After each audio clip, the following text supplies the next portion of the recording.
Edit वेडिट होगा ना इसके अंदर। उन्होंने एडिट करेंगे। सर आपके डेली में प्रैक्टिस में जैसे पीलिया का पेशेंट आता है तो आप उस पेशेंट के मतलब वो क्या क्या लेके आता है और आप उस पेशेंट को कैसे ट्रीट करते हैं? देखो, पीलिया के अंदर सबसे जो कॉमन सिम्टम्स होते हैं वो होते हैं पेशेंट को एक तो थकावट चालू होती है, कुछ पेशेंट्स को फीवर आना चालू होता है, और सबसे इम्पोर्टेंट सिम्टम होता है उनको भूख लगना बंद हो जाता है और नॉस्टिया वॉमिटिंग होती है। बहुत कम ऐसे पेशेंट्स होते हैं जो सीधा, अगर बहुत अर्ली आ जाते हैं तो कम ऐसे पेशेंट्स होते हैं जो आके डायरेक्टली बोलते हैं कि हमारी आंखें पीली हो गई, या हाँ, कुछ पेशेंट्स आके ऐसा जरूर शिकायत करते हैं कि हमारा पेशाब आना जो है वो थोड़ा ज्यादा पीला पेशाब आ रहा है, या घर वालों ने नोटिस किया कि हमारी पेशेंट की जो है वो आंखें पीली हो। तो उस टाइप के पेशेंट को आप मतलब कौन कौन सी मेडिकेशंस यूज करते हैं या फिर देखो, मेडिकेशन से पहले उसका वर्कअप होता है। सबसे पहले वर्कअप का मतलब है कि हमें जानना पड़ता है कि जॉन्डिस अगर हुआ है तो वो जॉन्डिस क्यों हुआ थी, ठीक है, क्योंकि जॉन्डिस के बहुत सारे प्रकार होते हैं। और जॉन्डिस में किस टाइप का जॉन्डिस हुआ है, लगभग 5 तरह के अलग अलग जॉन्डिस होते हैं, मतलब hepatitis A, hepatitis B, hepatitis C, D और ई। डी इंडिया में यूजुअली इतना ज्यादा नहीं होता है, लेकिन हेपेटाइटिस ए, डी, सी और ई ये कॉमन वायरल हेपेटाइटिस होते हैं। इसको ये सबसे कॉमन कारण होते हैं जो हमको रूटीन हमारे डे टू डे प्रैक्टिस में पेशेंट्स ओपीडी में लेकर आता है कि सर हमको भूख नहीं लग रही, वॉमिटिंग हो रही है, बहुत वीकनेस आ गया है, ऐसे सब। तो ऐसे पेशेंट्स में यूजुअली हम क्या करते हैं, कुछ इन्वेस्टिगेशन इस तरह के देखते हैं। तो सबसे सिंपल जो इन्वेस्टिगेशन है वो है एक सिंपल टेस्ट एसजीपीटी का, क्योंकि जो सादा पीलिया होता है उसके अंदर जो सबसे पहले रिपोर्ट बढ़ती है वो एसजीपीटी की रिपोर्ट बढ़ती है। तो अगर हमने एसजीपीटी का रिपोर्ट कराया और वो 500, 700, 1000, 1500 इस तरह का रिपोर्ट आया, तो दैट ऑलमोस्ट कंफर्म कि पेशेंट को जॉन्डिस हो चुका है।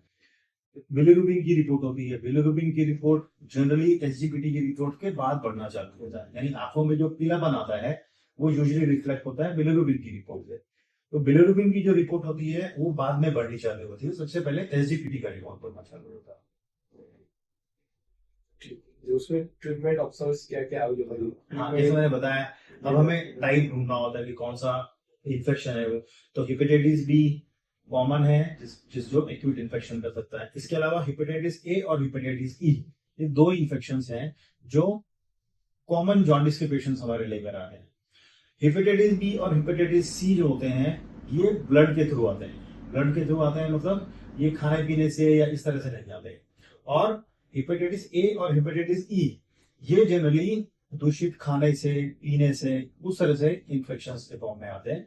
Hepatitis A, hepatitis E, hepatitis B, सबको जो पीलिया होता है अगर ऐसे पेशेंट्स को, तो वो एक्यूट हेपेटाइटिस होता है। और हेपेटाइटिस बी और हेपेटाइटिस सी जो है ये क्रोनिक इन्फेक्शन भी कर सकता है। क्रोनिक है सर? हाँ, क्रोनिक का मतलब क्या होता है? क्रोनिक का मतलब है कि पेशेंट के अंदर से ये वायरस निकला नहीं। जो डेफिनेशन है उसकी डेफिनेशन ऐसी होती है कि हेपेटाइटिस बी और सी वायरस जो रिपोर्ट्स हैं अगर वो 6 महीने से ज्यादा पॉजिटिव रहती हैं, इसका मतलब पेशेंट को क्रोनिक हेपेटाइटिस डेवलप हो गया। और क्रोनिक हेपेटाइटिस अगर डेवलप होता है इसका मतलब होता है कि आगे जाके लीवर को वो डैमेज कर सकता है। यूजुअली जो वायरल हेपेटाइटिस सिंपल ए और ई जो होते हैं उसके अंदर सेल्फ लिमिटिंग इन्फेक्शन होते हैं, यानी कि पीलिया हुआ, हमने कुछ मेडिसिन दिया, रिकवरी आई, खुद की बॉडी की जो इम्यूनिटी है उससे पीलिया पेशेंट का इम्प्रूव हुआ, और धीरे धीरे 10, 15, 20 दिन, महीने में पेशेंट जो है वो नॉर्मल रूटीन पे आ जाता है। और ऐसे वायरल इन्फेक्शन जो है वो बॉडी में से तो निकल जाते हैं। हेपेटाइटिस ए और हेपेटाइटिस ई कभी बॉडी में रहता नहीं। और सारी ट्रीटमेंट्स इंडिया में अवेलेबल? हाँ, ये तो बहुत ही कॉमन इन्फेक्शन है। तो वायरल हेपेटाइटिस ए और ई के अंदर सपोर्टिव ट्रीटमेंट ही ज्यादा काम आती है, उसमें कुछ पर्टिकुलर मेडिकेशंस नहीं होती हैं अनटिल एंड अनलेस पेशेंट्स को दूसरे कुछ सिम्टम, जैसे कि अगर बहुत खुजली आने लगे तो उसकी कुछ पर्टिकुलर मेडिकेशंस होती है। मैं मेडिसिन इसलिए डिस्कस नहीं करूंगा क्योंकि लोग अपने आप से मेडिकेशंस का स्टार्ट कर लेते हैं। हाँ, हेपेटाइटिस बी और हेपेटाइटिस सी इन दो इन्फेक्शन की बहुत स्पेसिफिक ट्रीटमेंट होती है। जैसे हेपेटाइटिस बी है वो एंटीवायरल एजेंट्स होते हैं उसके लिए जो वायरस को सप्रेस करके रखते हैं और उसको शरीर में पनपने नहीं देते, जिसकी वजह से वो लीवर को डैमेज करने में इतना समर्थ नहीं रहता है वायरस। हेपेटाइटिस बी वायरस जो है हम उसको बॉडी में से यूजुअली निकाल नहीं सकते, मतलब it can not be killed by the medicine, it can only be suppressed. वो दवाई लेने से सप्रेस होएगा। तो यूजुअली क्या होता है, हेपेटाइटिस बी के पेशेंट्स को अगर हमने एक बार मेडिसिन स्टार्ट किया तो मोस्टली वो मेडिकेशन उसको लाइफ लॉन्ग लेनी पड़ती है। कुछ केसेस ऐसे होते हैं जिसमें वायरल हेपेटाइटिस जो ये हेपेटाइटिस बी जो है वो बॉडी में से निकल जाता है। तो कुछ और टेस्ट होते हैं जो हमें रूटीनली 6 महीने में, साल में, 6 महीने में, साल में करके देखने होते हैं, जिससे अपने को पता चलता है कि हमें इसको ट्रीटमेंट लाइफ लॉन्ग देनी है, जो मोस्टली पेशेंट्स नहीं देनी पड़ती है, या फिर कुछ समय के बाद मेडिकेशन बंद की जा सकती है। अगर ये पेशेंट अगर मेडिकेशन नहीं लेते तो क्या ये मतलब आगे जाके लाइफ थ्रेटनिंग? बहुत इंपॉर्टेंट क्वेश्चन है। हेपेटाइटिस बी और हेपेटाइटिस सी अगर बॉडी में पड़ा रहेगा तो वो आगे जाके हमारे लीवर को डैमेज कर सकता है, जैसे सिरोसिस डेवलप कर सकता है। बहुत ही कॉमन आजकल तो मोस्टली सबको पता होता है कि सिरोसिस क्या है। कॉमन भाषा में लोग बोलते हैं कि लीवर खराब हो गया, लीवर फेल हो गया। फेल एक अलग वर्ड है, पर लीवर खराब हो गया तो वो हेपेटाइटिस बी और हेपेटाइटिस सी काफी कॉमन इन्फेक्शन है जिसकी वजह से ऐसा होता है।